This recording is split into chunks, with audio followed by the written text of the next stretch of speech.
Penyidik Satreskrim Polrestabes Semarang Selasa sore mengungkap fakta baru hasil pemeriksaan terkait kasus ibu bunuh anaknya di kamar hotel beberapa waktu yang lalu.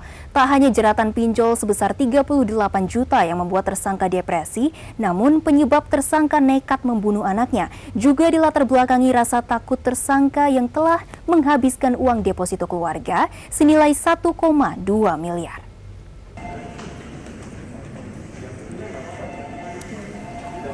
Berdasar pemeriksaan lanjutan terhadap tersangka, penyidik Satreskrim Polrestabes mendapatkan fakta baru. Penyebab tersangka Rizka takut pulang ke rumah bukan semata persoalan tagihan pinjaman online sebesar 38 juta rupiah yang awalnya dituding menjadi biang tersangka mengalami depresi.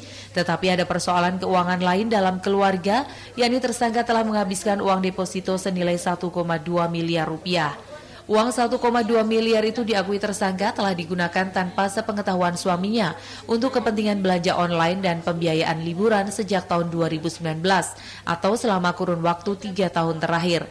Habisnya uang deposito atas namanya sendiri itulah yang pada akhirnya membuat tersangka stres dan takut dimarahi sang suami. Hingga akhirnya terjadi peristiwa pembunuhan terhadap anaknya sendiri di dalam kamar hotel yang disewa tersangka.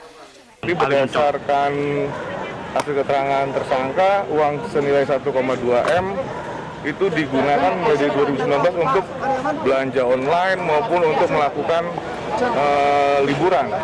Jadi dia jalan-jalan melakukan itu, dan liburan itu pun sebenarnya liburan keluarga. Cuma dia modusnya membohongi suaminya seolah-olah liburan-liburan yang mereka lakukan adalah liburan dengan harga promo, totalnya harga normal, tapi dia menggunakan dari uang dari deposito tersebut.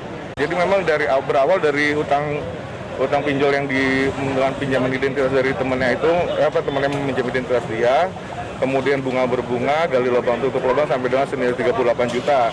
Dari situ akhirnya dia menggunakan dana pribadinya untuk membayar pinjol karena dia diteror terus. Nah, tetapi dalam kehidupannya sehari-hari pun ternyata dia melakukan atau menggunakan uang deposito yang dipercayakan suaminya untuk dia kelola dengan nama atas nama dia sendiri. Selasa 10 Mei yang lalu, petugas Polrestabes Semarang mendapatkan laporan dari manajemen hotel di kawasan Jalan Es Parman Gajah Mungkur, Semarang. Adanya seorang wanita tamu hotel yang ditemukan gagal bunuh diri di dalam kamar. Ternyata di tempat yang sama ada seorang balita dalam kondisi tewas yang diduga dibunuh oleh tersangka. Setelah sempat mendapatkan penanganan medis, tersangka pelaku pembunuhan ditahan dan diperiksa di Mapolrestabes Semarang dan mengaku nekat menghabisi darah dagingnya lalu mencoba bunuh diri karena depresi. Akibat terjerat pinjaman online dari awal pinjaman 12 juta dan membengkak menjadi 38 juta rupiah. Dari Semarang, Kristadi, Tim iNews melaporkan.